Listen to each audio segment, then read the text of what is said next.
Hey everybody, I'm back at Forbidden Planet. It's the third week of the Weekly Pulse, and we're going to talk some comics. We're going to talk about maybe what's behind me, and maybe what's underneath me. But what we have in comics, well, we've got Memorial, which I have to tell you, I know little to nothing about, except that Chris Roberson wrote it, and that the art is pretty sweet. This is like one of those Risk books that I talk about from time to time. I haven't had a peek yet, but here's what I'm going to do. I'm going to go in blind.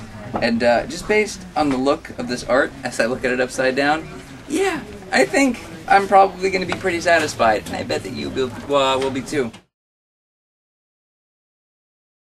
And then we've got Key of Z #3. Now listen, if you haven't heard about this, you might end up having to pick it up in the trades. Not sure how likely you'll be able to find the #1 and the #2. But you know how like there's The Walking Dead, and that's like a big deal? Well, this is like Walking Dead, except set in New York, and there's all sort of different warring factions in different portions of the city on different islands. And there's one dude that just had some bad luck and a harmonica that he can use to control the vampires sometimes. And yeah, it's sort of a rad, interesting, kind of off the beaten path book that I've really been enjoying. Boom Studios #3. If you could track down the first 2 issues, I highly recommend. If not, pick it up in the trades. Batman, Scott Snyder, again, haven't had a chance to read it, but it's been phenomenal. One of the best things Scott Snyder's ever written, one of the best Batman runs ever. That's a no-brainer. Fantastic Four. You know what? If you liked #600, you liked what's happening with Johnny Storm, I recommend. Keep reading this. Also, I hear Ben Grimm clobbers some people. Why not? Justice League #4. Okay, ready? You're going to see it at the same time as me. Has Jim Lee decided to start utilizing some better line work? Yeah, actually, this looks better. And Cyborg is in there. So, you know what? Yeah, I'll give it. Why not? Why not? It's the flagship book.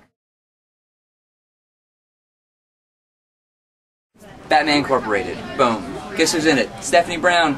Yeah, it's pre DC 52, and that's kind of a downer. But if you liked Stephanie Brown, hey, Grant Morrison told a story about her, and that to me is instantaneously worthwhile.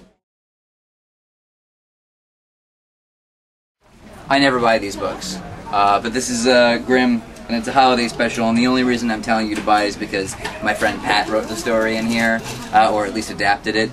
And even though this thing does a little too much of the glorious TNA, well, Pat Shand is a good man. So if you see this book, think of Pat and buy it for him, and then go and tell Zenoscope, hey, give that guy more work, or really anybody else. Pat Shand, well, that guy is great. Here's a trade before we get to the final book. It's a Wolverine story, and I know you jerks, you all love Wolverine, because he's the guy. But the reason why this is interesting to me is because it's written by Greg Rucka, who is currently writing Punisher, but also, as you may know, did Queen and Country, and did Gotham Central, and a number of other books, oh, Batwoman, that are all incredibly good. And now, here's this old story finally reprinted in an Ultimate Collection, and the art is not too bad either. So if you like Wolverine, and you've never heard of Greg Rucka for some reason, this is a no-brainer to pick up. So before we finish up, it's Ultimate Spidey, #5. And what's interesting about this is that Ultimate Spider-Woman, don't know if you knew this, she is Peter Parker, effectively. A clone of him, at any rate. She's a lady Peter Parker, so it's kind of like Miles Morales is getting to talk to Peter Parker, even though he's dead. And that's kind of cool. And you know what? This series is good, and the reason that it's good is because they're really taking their time to explore why Miles not just wants to be, but needs to be Spider-Man, and taking that into account. Do you know what we have here at Forbidden Planet? Oh, that's right. It's the Ultimate Spidey t-shirt. It's $18 if you get 2 t-shirts. It's $30. It's a deal, baby. It's Christmas time. Spend a little money. And I don't know if you noticed behind me we have some posters. 2 sets of angry folk. In this case, birds. In this case, Jack Nicholson. Who's the greater menace? Who can be sure? I'm Dan. This has been the Weekly Pulse. Thanks for watching.